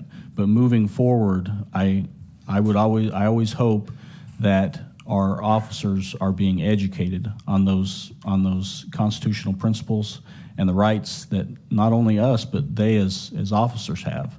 We want them coming home every night to their families. But we also want to make sure that the people we represent that are just average, ordinary people, whether they run an airport or they're picking up your trash in the morning or whatever they're doing, and they're exercising their constitutional rights, they shouldn't have anything to fear, especially from the government. And so that's why the people that we represent are concerned by this. And so I hope that you'll take those things, I know that you will take those things very seriously moving forward. So thank you. Yes, sir. Thank you, Senator McKee. Senator Rice, you're recognized. Thank you, Mr. Chair. Colonel, you made a point that you knew the amount of time, 27 seconds. But yet I had testimony read to me from individuals that one of them said he wasn't for sure, could have been 20 seconds. One of them said, I think there was varying information. Do you agree with that? Have you listened or read to the testimony from the individual officers that were there? Yes, sir. Limited. I know that there was a question mark about how much time that elapsed between when they knocked and announced versus when they actually breached the door. I can say, being in that situation in the past, personally, it seems like forever. I've executed search warrants where we had trouble getting in a door that was barricaded, for instance. And if you ask me after the fact, I may have told you it took us 3 or 4 minutes to get in the door when it actually only took 30 seconds because of a variety of reasons, just adrenaline that's flowing, things like that. So I can't say that I'm necessarily surprised that there was discrepancy between the amount of time that they thought that they were at the door after they knocked and announced versus the time that they breached. But we felt comfortable as a result of the investigation based on the audio and the video of that time frame. I think Major Rhodes' team felt very comfortable and very certain that it was 27 seconds. Would you agree that Brian Malinkowski was not charged or convicted with any crime? Yes, sir. And I think retired Agent Boland did a good job of describing, and I think being very fair to both sides. But are you familiar that with all the speculation in the press and the quotes that the press has used has led the life insurance company that owes the widow, Mayor Malinkowski, I feel, payment on his policy, that they are, at least for now, refusing to pay a life insurance policy because of the accusations of criminal activity? No, sir, I was not aware of that. You're not aware of that? No, sir. I hope the public understands speculation can be very damaging, and I feel like, and I'll go back to Mr. Boland again because he just said what I've tried to stay involved in, knowing as much about this as I can. And I hope any time your agency partners with any federal agency, that all of your members know that they have the right that was described. When they know it's not right, they back out. I can assure you they do know that. You put a piece of tape on a doorbell camera to start off with, when you know somebody in the back part of the house may not hear you, and you've got everything there to breach it, it's known what you're there for. And again, y'all didn't do this, and I'm thankful y'all didn't do it. We've got a serious problem because it's been done and a life is lost, and a widow has got to live with this the rest of her life, and the family too. But people, it could be anyone sitting in this room. There was no justification for this type activity. This man was not charged or convicted of anything. And it shouldn't be put up with. And I want to know, are your officers unduly influenced by federal dollars in addition to the pay that they get from the state police for being on a task force? No, sir, they are not. Do they get extra federal dollars? I believe we have some federal overtime that is available to our troopers that are assigned to task force. I don't know specifically. I can't speak to the specifics of that. Colonel, and you know I respect you greatly, really do. If you don't know that, you need to know that. I do know that they receive federal overtime, but I can tell you. And excuse me, I didn't mean to interrupt you. No, sir, but I can tell you that they receive federal overtime because they are assigned to a task force, just like our troopers receive state overtime for working overtime. But that in no way, in no how would influence their decision to do something that they perceive to be immoral, illegal, unethical, or unsafe. And we are abundantly clear with anyone assigned to a task force. Mr. Bowling said that very, very well. And that hasn't changed from the time of Major Barfield when he was running the Criminal Investigations Division. That's been the same from then until now under Major Rhodes. That's made very clear to our task force officers. And that wouldn't surprise me for your agency to make that very clear and to do a good job of it. but I have concern when not all agencies are maybe under the same training that you have. Would you be surprised if some make maybe up to $20,000 extra a year from being on a task force? No, sir, I would not be surprised. You know, so you've got sometimes county or city that are making extra dollars of that magnitude, and you don't think the federal guidelines or the federal say-so weighs any heavier than what they should realize their duty is? I would hope not. And if we ever saw any evidence of that with state police personnel, they would be removed immediately. And I do not mean to disparage law enforcement in any way, because I think this legislature has shown we want to support our law enforcement. But this is one of the most egregious things I think I've ever seen, maybe because it's right here in Arkansas. But it really bothers me. And again, we've got a widow going to live with this the rest of her life. Thank you. Thank you, Senator Rice. Senator Clark, you're recognized. Thank you, Mr. Chair. And I have several questions, so if you need to break in and put me back in the queue, just let me know. Colonel, appreciate you being here. We don't know each other. We've met, but I hear good things. And offline, if you would, I need your number because I was going to get hold of you back in June, and I somehow couldn't and didn't. And you had an officer out western Arkansas at Ozark Truck Stop. It'll give some idea who it is because I can't find his name right now, that I was going to call you and commend you because he was a lifesaver to me that night.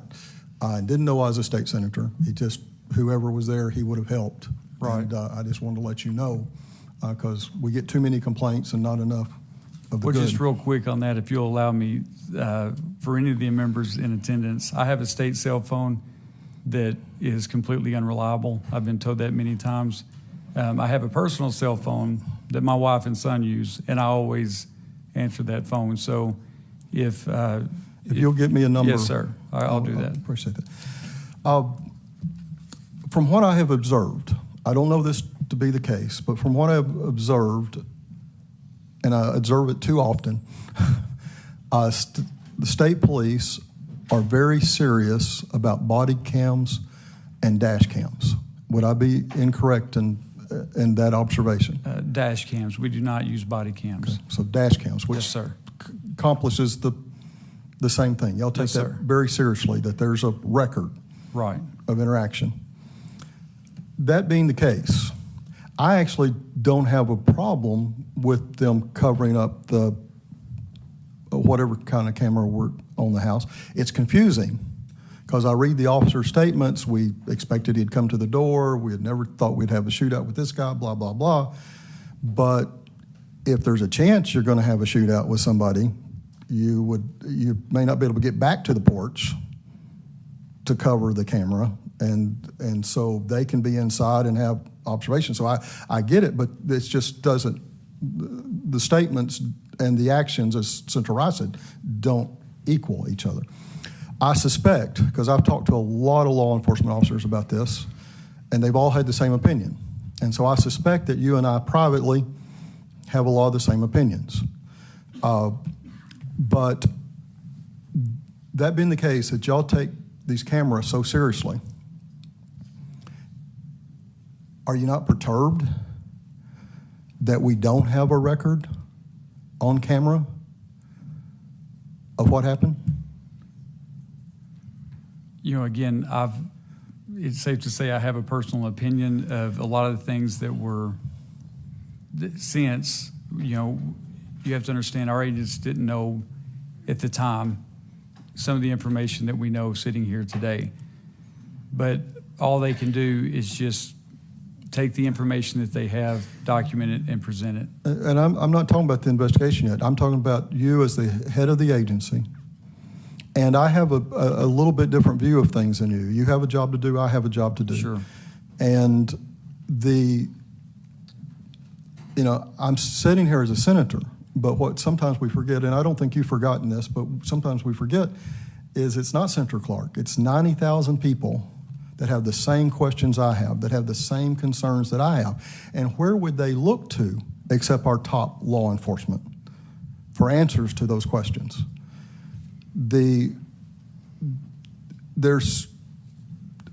It is certainly perturbing to them and to me. And so when I talk to these law enforcement officers, that's part of, what is your opinion? And of course, privately it is different from publicly, but we'd really like to know. And we'd really like to know because we have what appears to be an innocent Arkansan dead. And shot by law enforcement, of all things. And we see all kinds of things after of officer-involved shootings that it'd be hard to Monday morning quarterback, and a lot of times that the officer's just completely right, and you would pray that you are never put in such a situation. But this is not that situation. I mean, for the officers that are inside the house, they're being shot at, I get it, but why are they there? Because you come to my house an hour before daylight. Now, some people are up at that point. I'm not. But you come at some point where you're planning on me being asleep. And officers who do these type things have trained and trained and trained because they know how unclear things can get. But I'm just a citizen who's fast asleep, who just woke up, and it's me and my wife.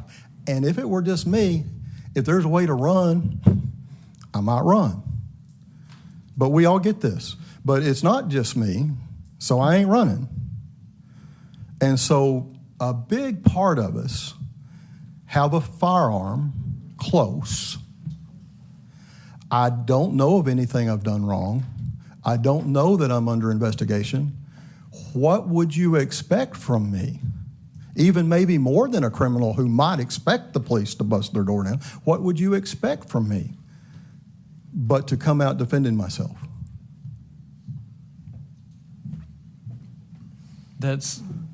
I can't disagree with anything you've said. And again, that's a question that ATF is going to have to answer for.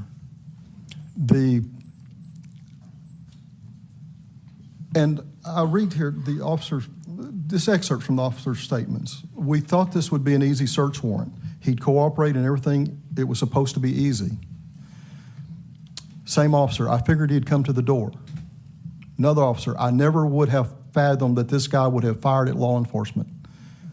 Same officer, we normally go after violent, armed, career criminals, drug dealers. Same officer again, Malinowski is the last person I would have imagined that we would have been in an armed confrontation with. But yet, that's the case. I don't understand why we're there at 6 a.m, ready to breach the door. And according to them, they all thought there was 20 seconds or so between 3 knocks. And like you said, I can understand because I think you've been patient. I think if I'm there ready to breach the door, I'm nervous and impatient because that decision's been made in planning. So I'm thankful that it's not Arkansas law enforcement. I've been known to criticize the judiciary once in a while. But one of the interesting things in talking to law enforcement officers and head law enforcement officers is they told me, gold star for our judges in our county would never allow us to do the search warrant under these circumstances. And I say, well, thank God for our judges then. And thank God for our law enforcement that know better. But again, I'm going to come back to the question. Would you be surprised if somebody busted my door down that I come out with a gun? No, sir. Okay. I think that'll do it for now. Thank you, Colonel, so much. Thank all of you for being here. Thank you, Mr. Chair. Thank you, Senator Clark. Senator Johnson, you're recognized. Thank you, Mr. Chairman. And Colonel Hager and Major, thank you for coming. My question is actually for Mr. Finkelstein. Thank you. You're not off the hook yet, Colonel, but I do need to ask you something. Hugh, you're an attorney. You're, by all my accounts, a very good one. And I'm grateful you're serving the people of Arkansas. I want to ask you some things about how we do things, and maybe it would lead to how things could have maybe been done a little better in this case. Does Arkansas Constitution have a thing called grand juries? Yes, sir, they do. We don't hear about that much anymore. What would be necessary for this to be considered, and I'm going to call it a deep dive, by a grand jury made up of citizens where evidence could be presented to see what was going on? What would that require to happen? Well, the prosecuting attorney's office has the ability to either call a grand jury into session or make a decision and file cases through information, which is just a written charging document. So ultimately, the decision would rest with the prosecuting attorney to determine whether or not a case should be sent to the grand jury or make that decision independent by themselves. So because this happened in Pulaski County, it would be the sole discretion of the Pulaski County prosecuting attorney of whether or not there could be a grand jury investigation of this particular incident? That would be Will Jones's decision, yes, sir. So the Attorney General or no other either prosecutorial or judicial authority could cause that to happen. Is that correct? I believe that is correct, sir. Okay. That was what I feared. I was hoping you'd tell me I was wrong when I thought that, but I think you told me what I tend to have read in the Constitution. Mr. Chairman, I've never seen anything in my life that cried out for a grand jury investigation like this incident, and I have said so privately and in a public place, but to Mr. Jones, and I would reiterate that now. I think that there needs to be a grand jury look at this. This is too horrible. We have too many citizens around the state, including a couple that I've talked to in the last week when I'm out knocking doors in my district, and some of your neighbors, Colonel. Colonel is my constituent as well, that say, how in the heck did this happen? And I would respond it exactly like Mr. Malinowski did. So I will leave it at that. I know we can't twist arms of prosecutors, but maybe I can let the prosecutor coordinator's office know of our dismay in certain things. Thank you, Mr. Chairman. Thank you, panel. Thank you, Senator Johnson. Senator McGee. Thank you again, Mr. Chairman. A couple more. Yes, sir. Were violations of ATF policy or civil rights violations part of the scope of your investigation? No, sir, they were not. That was kind of what I got from everything else you've said. So if an ATF agent, whether it's a supervisor or one of the guys busting down the door, breaks a law or ATF policy, who would you say is in the best position or statutorily responsible for prosecution or disciplinary action of that individual? If he breaks a law, the prosecuting attorney's office. If he breaks a policy, it would be the Bureau of ATF or the Department of Justice oversight. Okay, thank you. Yes, sir.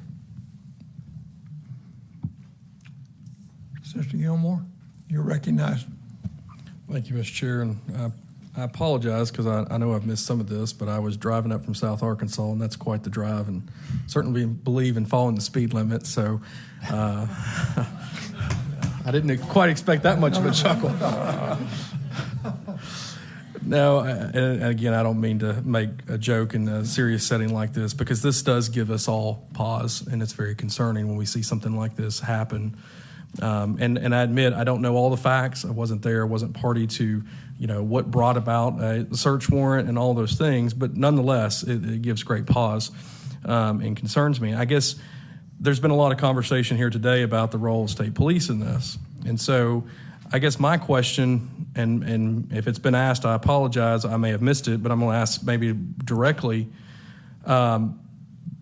Federal law enforcement does a lot of things in the state of Arkansas, I presume, some of which maybe state police is involved in, many of which state police is not involved in. Is that a fair statement? Yes, sir, that's correct.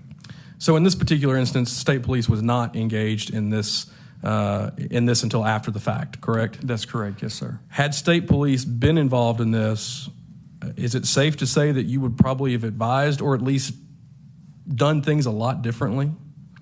We would have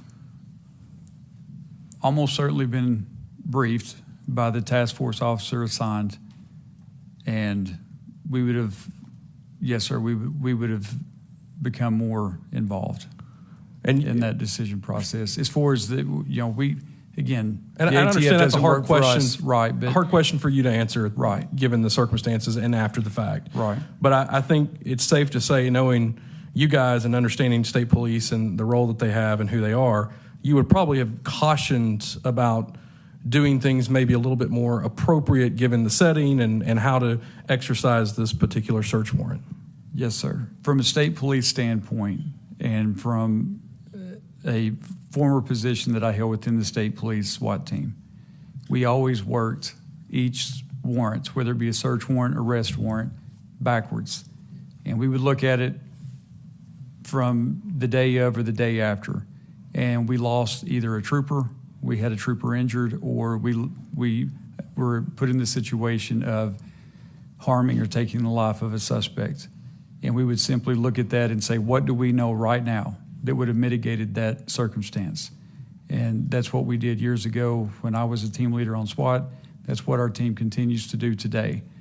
So if knowing what we know right now, before that warrant was executed, had we had personnel involved, I feel comfortable in saying that we would have, they probably would not have been involved in the execution of the warrant. But again, the ATF does not report to us. No, and I understand that. Follow, Mr. Chair? Yes. Thank you. And I recognize that. And I understand the difficult question that is for you to answer given the circumstances you're in now. I think it is good to hear, though, from my standpoint, it makes me feel a little bit better knowing that state police maybe isn't going to act like the ATF in this particular instance. So I guess it is safe to say that your goal in law enforcement when planning something like this out is to always mitigate risk. That's correct. And go ahead. I'm sorry. I do need to add one thing on that, though.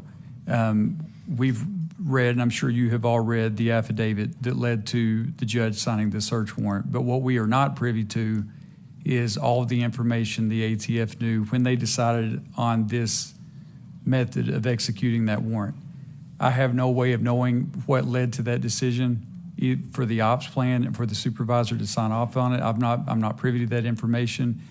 I can only testify to when I was in that role, the information that we had, we would make those decisions accordingly. So I do not know what led up to their decision to execute the warrant the way they did. They may be able to testify on at some point when this is all said and done, and they go through their process internally. They may be able to articulate that. We are not privy to that information. Yeah, and I feel confident saying we'll probably never know. We'll probably never have access to all that information, which, again, concerns me considering that, this could be any number of people. And I don't